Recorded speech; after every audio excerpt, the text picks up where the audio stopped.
लाफैयाखै होननानै आं बुङाखै आं बुंदों जे आदाया लोगो हमनो होननानै लिरहरनाय बिथांमोना ओरैनो फैयो आलादा खोथा दिनै आदाया गाव आंखौ बुंदों जे जेलनिफ्राय सफैनायनि सानसे उनावनो आंखौ बुंदों जे नोङो प्रमद बर'नो लरेन्स इस्लारिनो आरो दिपेन बर'नो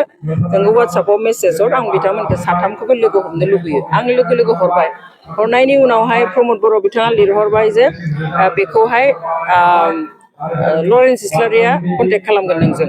लरेन्स इस्लारिया लिरबाय आङो बेखौ गाबोन चिफजों रायलायगोन ओमफ्राय दिपेन बर'आथ' जेबो रिप्लाइ होआसै बेनिफ्राय थाबाय 20 दिन थांबाय प्रमद बर'आ बिदिनो दायित्व होदों होनना बुंबाय बेजों रायलायगोन होनबाय गावजों बिदि नारलायलायनानै 20 दिनसिम ना फैया होननानैबो बुङासै लोगोबो हमासै अन्तत फैनो हाया माबा खारन आरो जोङो प्रमद बर'खौ जोङो बुङा जे बिथाङा प्रट'कल थानो हागौ माबा मोनसे खिन्थु दिनै आबसुआथ' जातीय संगठन गावआ गासैनिबो थाखाय होननानै बुङो बिदिब्लाथ' दिनै सासे मानसिखौ जायजों बिसोरो एकर्डआव माने सहि होफाबाय जायफोरजों बेनि मानसि फैदों दिनै अरुणाचलनि मानसि फैबाय त्रिपुरानि मानसि फैबाय दिनै मेघालयनि मानसि फैबाय गुबुन हारि जाथिनि मानसि सोरबा मिसिं सोरबा राभा सोरबा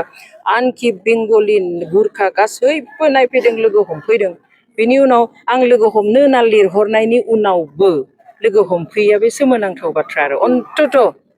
दिपेन बर' आरो लरेन्स इस्लारिया फैनानै लोगो हमनो हायोमोन जेबोथ' बाथा थानाङा दाथ' बिथांमोना सुक्तिबो खालामखांबाय गिनांगौबो नंला दिनै त्रिपुराफोरनि एमएलए फोर बायदिया फैनानै लोगो हमफैदों शिलंनिफ्राय दिनै मेघालयनिफ्राय एमएलए फोर बायदिया फैनानै लोगो हमफैदों बिनि उनाव माखौ गिनांगौ दंमोन नङा होमबा मा दङ बिनि आन्दोआव थिग दङ प्रमद बर'आ एज ए चिफ बिथाङा प्रट'कल मोनसे दङ खिन्थु दिपेन बर'आथ' फैनो हायोमोन लिरहरथारदों बिनि वाट्सएपआव आंनियाव दाबो मेसेजआ दङ आनफरचुनेट आरो